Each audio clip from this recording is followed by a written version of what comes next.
Então, eu sou o Gustavo, sou um dos fundadores da IG Consultoria. A gente vem trabalhando aí há 2 anos na comunidade do poker. Falar para vocês, a vida do jogador de poker não é fácil, a vida do jogador de poker não é moleza, né? Vocês sabem melhor do que isso, e olha que eu sou só o psicólogo e já sofro com vocês, então eu entendo a realidade de vocês, entendo o quão difícil é, e por isso a gente vê o quão importante é esse espaço aqui, esse espaço de acolhimento, esse espaço para a gente poder falar um pouco mais sobre a saúde mental, e além disso, também trazer um pouco sobre como podemos potencializar todas as nossas habilidades voltadas ao poker. Então, a psicologia esportiva. Vocês sabem o que é a psicologia do esporte? Eu sei que muita gente deve saber o que é psicologia clínica, aquela psicologia mais próxima do âmbito da loucura, que trabalha com patologia, mas o que diabos a gente está fazendo no esporte? O que diabos o esporte está fazendo dentro do poker ainda, né? Então, o mindset, ele é tão complexo e tão profundo que diz muito mais respeito a como você vê todas as coisas e todo o teu mundo. Eu gosto de falar que a gente vê o mundo através de uma lente e cada pessoa tem uma lente única. Então, cada pessoa vai ver o mundo, vai ver o universo, vai ver as pessoas de uma maneira única. E a soma disso faz a gente encarar o mundo de maneira única, se expressar nesse mundo de uma maneira única e atingir coisas de uma maneira única. Ok? Então, a mentalidade ela tem todas essas coisas atreladas e todas essas coisas atreladas influenciam a tua mentalidade, o teu mindset, a tua postura de jogo. Tem uma teoria que fala sobre a mentalidade de sucesso, a mentalidade vencedora, a mentalidade perdedora. Eu não gosto desse nome de perdedora, acho que diz respeito a uma outra questão, mas como a psicologia do esporte ela é muito antiga, é uma das primeiras psicologias que surgiram, ela traz essa nomenclatura, pode ser um dos dois, ok? Não tem problema, não existe uma melhor ou outra pior, mas elas têm suas características e a gente trabalha com essas características, mas estou me esticando aqui um pouco, né? É bem legal essa questão da mentalidade vencedora e da mentalidade perdedora. E isso é bem interessante. Hoje em sessão eu estava conversando com um atleta e eu até levantei o questionamento, mas vocês já viram jogador de Olimpíadas chorando ou reclamando no meio do desempenho deles? Quantos de vocês efetivamente conseguem sustentar aí uma regulação emocional, um equilíbrio emocional até o final da sessão e desabar só depois? A gente trabalha justamente com a parte de trazer qualidade para a performance de vocês. Ok? Quem já nunca grindou tenso, grindou pesado e viu o quão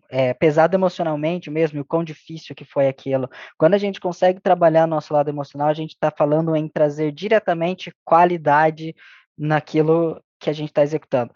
Por que eu digo isso? Porque muitas vezes as pessoas acham que ter um psicólogo vai fazer a pessoa forrar, né? Mas não, né? E é por outro motivo pelo qual virei psicólogo. É um dos trabalhos mais fáceis do mundo, porque quem faz o trabalho são vocês, não eu. Brincadeiras à parte, é uma troca que a gente faz para trazer qualidade, não só na performance, mas qualidade de vida também, que é uma coisa que dentro do poker a gente vem trabalhando muito, a gente vem sentindo essa necessidade, a gente vem equilibrando várias coisas e vários aspectos do ponto de vista da vida pessoal do jogador de poker, porque uma coisa é você ir performar dentro de uma quadra, outra coisa é você performar dentro de casa, com esposa, criança, barulho, internet que pode oscilar, uma insegurança muitas vezes da própria rede elétrica de casa, entende? E esses são fatores que estão, às vezes, muitas vezes fora do nosso controle, que impactam o nosso dia a dia, que impactam o nosso grind, que vai impactar nosso humor, nossas relações sociais. Enfim, o psicólogo do esporte trata de trazer qualidade para isso e, é claro, de performar. Então, a gente atua de duas maneiras, a grosso modo: trazer as pessoas para o estado de performance, para que ela consiga entregar um rendimento legal e ampliar esse estado de performance. Não necessariamente é linear, a gente pode oscilar, às vezes a gente pode precisar de momentos onde reconstruir a nossa performance, a gente pode precisar de momentos mais focados na melhora daquela performance. Nós trabalhamos com isso. De que maneira? Como eu disse, qualidade de vida, ok? Então, trazer qualidade de vida no trabalho, que vocês executem isso de uma maneira que não danifique tanto a saúde física quanto a saúde mental de vocês. Identificação de leaks mentais no poker, né? Ou seja, essa questão da mentalidade, que muitas pessoas chamam aí de crenças limitantes. Quais são essas crenças que levam a você a pensar da maneira como você vê o mundo? E a minha visão de mundo é de que a gente trabalha com três lentes. Uma lente como a gente vê o outro, uma lente como a gente vê o mundo, as coisas ao redor, e outra lente como a gente vê a gente mesmo. Então, veja que até dentro de uma questão de levelada, né, diz muito a respeito de como que você está vendo o outro. Às vezes você está vendo o outro como incompetente, um cara inferior, porque você estudou, você está acima daquele patamar, então não é possível que o cara vá estar executando aquela jogada em cima de você, o cara deve estar blefando, né? Você vai lá, você paga, o cara não estava, você se ferra, daí você olha e fala, putz, eu sabia que eu não deveria ter ido nessa situação aqui, entende? Olha, diz respeito a essa lente. Isso é um leak mental que a gente consegue estar trabalhando, a gente consegue estar desenvolvendo, ensinando e trabalhando junto à construção de novas respostas comportamentais a algumas situações. Treinamento e desenvolvimento de habilidades psicológicas, como eu falei, a questão cognitiva, né, de foco, atenção, memória de trabalho, como também as questões de regulação emocional. Então, putz, foi lá, deu uma levelada, deu uma tiltada, subiu a ansiedade. Como que você vai fazer para poder abaixar, entrar no estado mais calmo, para que você consiga executar com qualidade aquilo que você está desenvolvendo? E o último passo, mas não menos importante, o encaminhamento multidisciplinar. Cara, tem vários trabalhos legais que a gente pode estar conduzindo junto com os coaches direto de vocês. Então, a gente fazer uma análise de algum torneio, trazendo um viés técnico por parte do coach, enquanto a gente faz uma análise mais psicológica da situação, fazemos ali uma decomposição de que comportamentos que a gente deveria estar esperando de você, por que que tecnicamente você não entregou, por que que você tem o conhecimento técnico e não está entregando naquela área, enfim, né? O encaminhamento multidisciplinar é importante. Também, em casos de situações mais graves, onde realmente a pessoa precisa se resolver no espaço familiar, pessoal, precisa de um psicólogo clínico, qual que é a diferença do psicólogo do esporte? Tudo que a gente trabalha é focado na performance. O psicólogo clínico, ele já é mais amplo, ele não necessariamente tem a necessidade de que você entregue resultado de trabalho. A gente sim, vai estar focado no trabalho, mas às vezes a sua demanda é outra, às vezes a sua demanda nesse momento seja sim você investir numa terapia, resolver questões internas, porque enquanto elas estão latentes, o teu trabalho não vai fluir. Não adianta a gente ficar aqui trabalhando, trabalhando, sendo que essa questão não vai resolver e você não vai entregar performance. Isso incluso psiquiatra também, quem sabe até profissionais de educação física, com treinamentos e tudo mais, nutricionistas, enfim. Todo esse trabalho multidisciplinar é extremamente importante para a construção da psicologia. E aí a gente traz tudo isso, né? E hoje, num tempo onde a gente ouve bastante pessoas trazendo coisas e fontes sobre saúde mental, a gente escuta o jovem místico, a gente escuta o coach e tal, né? E todo mundo tem uma receita, né, do sucesso. E às vezes vem, né, também, pô, o psicólogo vai chegar aqui, ele vai ter ali a receita, ele vai trazer, né, e todo esse papo de cuidar do corpo, cuidar da mente, né? Pô, daqui a pouco o cara vai falar que eu tenho que ser vegano, né, e que eu tenho que comer legumes, e o cara vai estar me cobrando isso. Pessoalmente, eu sempre cobro um pouquinho de alimentação, ok? Mas, pessoal, a gente trabalha, como eu disse, com o indivíduo. Claro, focado nas skills, mas a gente trabalha com o indivíduo.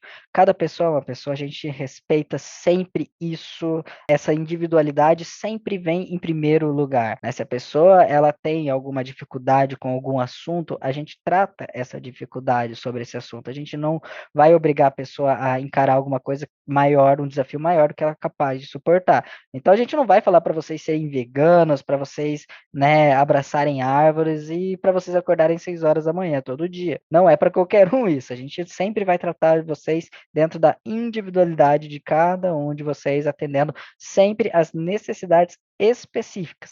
Rendimento. Cada pessoa estabelece a performance de acordo com a sua individualidade. O que é performance para a Regina, por exemplo, pode não ser o mesmo para o Jonathan, que pode não ser o mesmo para o Simon, que pode não ser o mesmo para o Fabiano. Cada pessoa vai ter a tua forma de performance. Então, é claro, a gente não pode comparar, por exemplo, e agora eu trago um exemplo de um caso real que eu já atendi. Uma mulher, mãe de 3 crianças. dona de casa, e um outro indivíduo jovem, homem, que morava sozinho. A performance dos dois vai variar e muito. E aí já trazendo um pouco mais essa disparidade de atribuições de tarefas, enfim. Mas não quer dizer que um vai ser mais ou que um vai ser menos, apenas diferente. E o que compõe essa individualidade? É a característica ou particularidade do que é o indivíduo.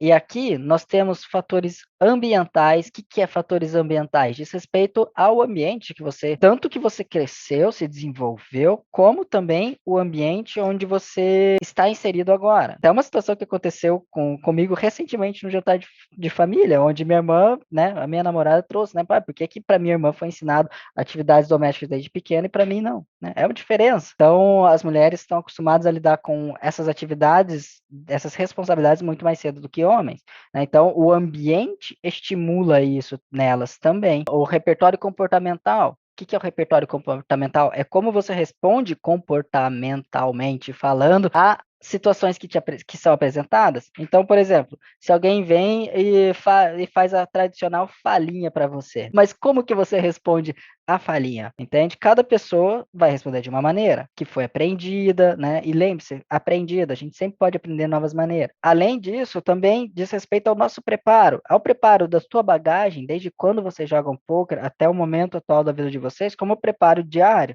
né? Então, se você tá lá, domingão, aquela feijoada com a família, você vai lá, manda aquela pratada, mas aquela pratada que vai te deixar lesado por umas 3 horas. Você vai grindar? Cara, teu desempenho não vai ser o mesmo, ok? Então, isso impacta. Assim como o preparo de bagagem. Por último, mas não menos importante, o ciclo. Nós temos o ciclo de performance. A gente tem os nossos momentos onde a gente constrói a nossa performance. Então, nossa performance, ela não simplesmente é. Um conceito bem filosófico, mas a nossa performance, ela não é. Ela está. Entender essa diferença é muito importante, porque a nossa performance, ela não vai ser constante, ela vai oscilar. Então, a gente pode criar, claro, a gente pode manipular o nosso preparo para que a gente atinja um estado de performance, então criando nossa performance, mas ela nunca não vai se perdurar. A gente vai estar no estado de performance. A gente não é o nosso estado de performance. E a gente tem ciclos, então a individualidade, às vezes a pessoa está lá construindo o ciclo da performance dela, às vezes tem outra pessoa que está no topo do ciclo da performance dela, performando, tem outras pessoas que estão na queda de performance, ou seja, já está diminuindo, já não vai conseguir performar mais. Tudo isso diz respeito a uma individualidade. Porque existem vícios comportamentais que a gente desenvolve que podem, de novo, pela generalização, reproduzir maneiras como a gente se comporta nesses estados emocionais dentro do jogo. Falei da psicologia do esporte, falei um pouco de como a gente atua, bem superficialmente, onde a gente vai trabalhar a preparação mental de vocês a um nível muito mais exclusivo e personalizado, onde a gente faz encontros semanais no mesmos moldes de uma psicoterapia clínica, com todo o sigilo, onde a gente vai conversar sobre vocês, acolher de maneira incondicional esse sujeito que você é, que se apresenta aqui com essa necessidade de desenvolver esse preparo mental para a atividade, para que a gente consiga potencializar ou te colocar no estado de performance ou potencializar essa performance para maximizar as chances que vocês têm de poder ganhar. O que mais que a gente desenvolve então, pessoal? Esse atendimento em grupo, ou seja, esses workshops, qual que é o nosso intuito? É psicoeducar vocês, trazer informação de qualidade baseada em evidências científicas, baseado na pesquisa acadêmica, que já tem comprovação que funciona, com relatos, com tudo que a gente já está trazendo da experiência também, ou seja, a gente não quer passar balela para vocês. Então a gente vai trazer argumentos e pesquisas que embasam a gente num viés neurológico, comportamental, bem genérico, para vocês conseguirem aprender, entender um pouco mais sobre como que vocês funcionam, para que vocês consigam estar se adaptando e criando uma inteligência emocional para poder gerir melhor as emoções dentro do poker e fora do poker também. É o mapeamento, pessoal. O que é o mapeamento? O mapeamento é uma pesquisa que a gente cria mensalmente para poder averiguar uma questão pontual do time. Vago? Vago. Porém, conforme a gente vai trabalhando, a gente vai deixando isso cada vez mais explícito. Por exemplo, se a gente percebeu que nesse momento o que vocês estão sofrendo da ansiedade em jogo, ou seja, uma tendência grupal, pode não atingir a todos, mas ok, é uma tendência grupal, é importante a gente ressaltar isso, porque aqui é o atendimento onde a gente vai estar 100% focado naquele problema pontual do indivíduo. Aqui, a gente vai estar trabalhando num problema pontual do grupo como um todo. Então, eles se complementam. Mesmo que você não tenha parte dos atendimentos, não seja uma das pessoas contempladas pelos atendimentos individuais, você não vai ficar de fora de um problema global que pode eventualmente estar te afetando, ou aprendendo uma nova maneira de estar respondendo a isso. Então, no mapeamento apareceu que vocês, enquanto time, enquanto conjunto grupal, estão tendo uma questão de ansiedade, principalmente quando o oponente de vocês age de uma maneira não esperada. Você vai lá e você sabe, não, o cara vai ter que